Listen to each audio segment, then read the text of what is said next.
Há 100 anos, um país arrasado pela guerra apostava nos ideais marxistas para tentar criar uma sociedade igualitária. Estamos falando da Revolução Russa.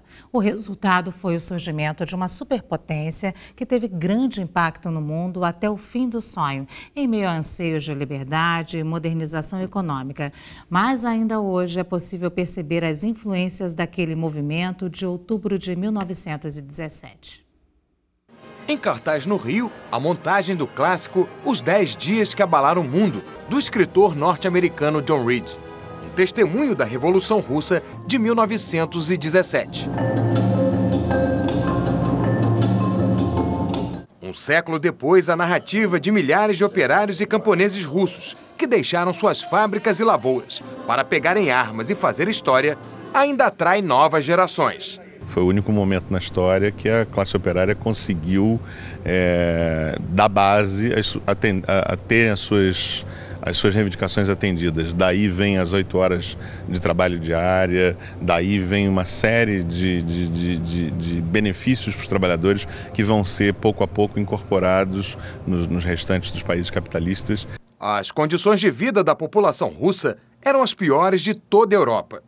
No país monárquico recém-industrializado, o proletariado trabalhava muito e ganhava pouco.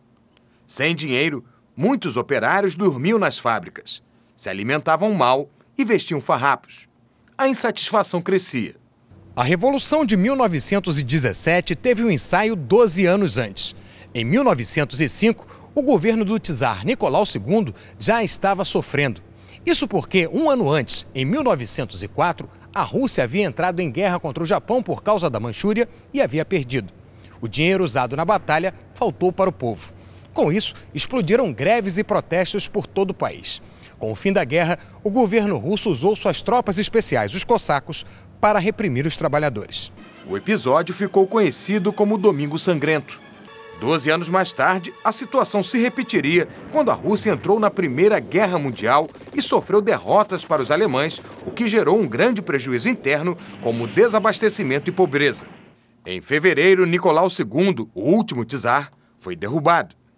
Em outubro, o partido bolchevique de Vladimir Lenin chegava ao poder no que ficou conhecido como Revolução Vermelha. A primeira coisa que o Lenin faz, então, é implementar as bases dessas teses de abril, cujo lema era, então, paz, pão e terra. Implementar um rápido projeto de distribuição de alimentos. A sociedade russa é uma sociedade fundamentalmente faminta, até por conta da guerra, e implementação de um projeto de reforma agrária, daí a ideia de paz, pão e terra. Inicia-se um processo de estatização das propriedades privadas, tanto urbanas, industriais, quanto agrárias, ou seja, uma estatização da economia como um todo.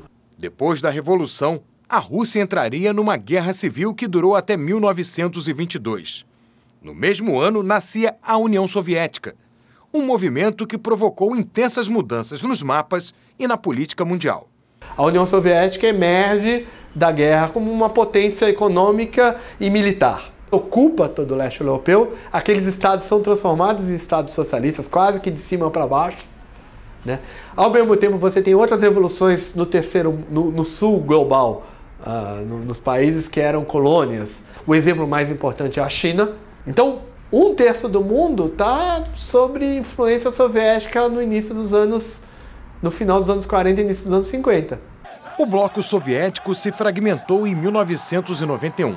Mas o legado das ações de operários e camponeses, feitas há 100 anos, em outubro de 1917, ainda permanece. A Revolução Russa nos deixa a grande lição de que é possível usar, é possível construir uma alternativa, e me parece que é uma lição mais do que contemporânea.